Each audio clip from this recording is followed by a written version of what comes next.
It is finished. Today's meditation reflects on the sixth of the last 7 words of Jesus. We call them the 7 last words, but they're each a prayer by Jesus. All 7 passages are from the Gospels, and they often serve as the focus of the church's prayers on Good Friday. On Good Friday, I like to start my day quietly and read St. John's Passion account. I begin by placing myself on Calvary before Jesus on the cross and reflecting on his last 7 words. During the Lenten season, we keep our eyes fixed on Christ crucified. The focus of this yes of love that comes from the sacrifice, Jesus invites us to enter into his kingdom through forgiveness, humility, trust, and love. As Jesus speaks to us, he calls us through his 7 last words to participate in his own sacrifice. Christ's 7 last words establish one of the greatest Lenten meditations. It is finished. Not I am finished. It is finished. Not done or exhausted. Finished, as in completed, accomplished, fulfilled. St. John tells us when Jesus had received the wine, he said, "It is finished." The word is a victory cry.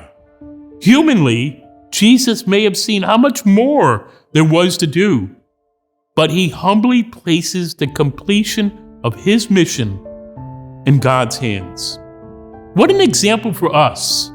We do the best that we can and allow God to complete our mission. Whether it's in our family, our professional, or personal life, we put it into God's hands. Christ isn't just saying his suffering is nearly over, death is upon him, but that his mission is completed. Jesus had completed what he came to do, to lay down his own life, a ransom for the sins of all humanity, so that we would no longer be separated from God.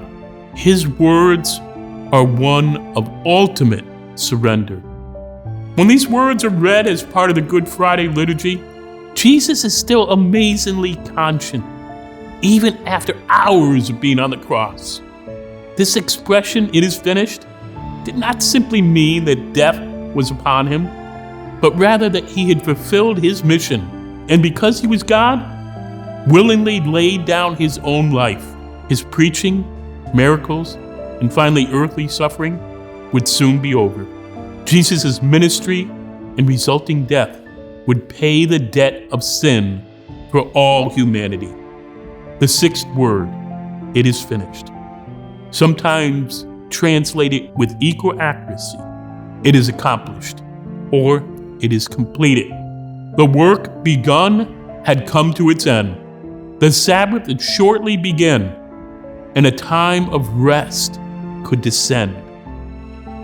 The verb used here is the same one as one might be used in the settlement of a debt or the payment of a bill. What is being described here of Jesus' dying is different from that of the Jewish martyr tradition of the day. Here, in this hour, Jesus abandoned his own life in obedience to God and for the world. In dying and in uttering these words, "it is finished," Jesus gave up his spirit, and the world then received it from him. Jesus did what had to be done. It was his total self-giving, self-emptying, and he required nothing of anyone else. So before bowing his head and giving up his spirit to the Father, Jesus uttered these words for the life of the world. "It is finished."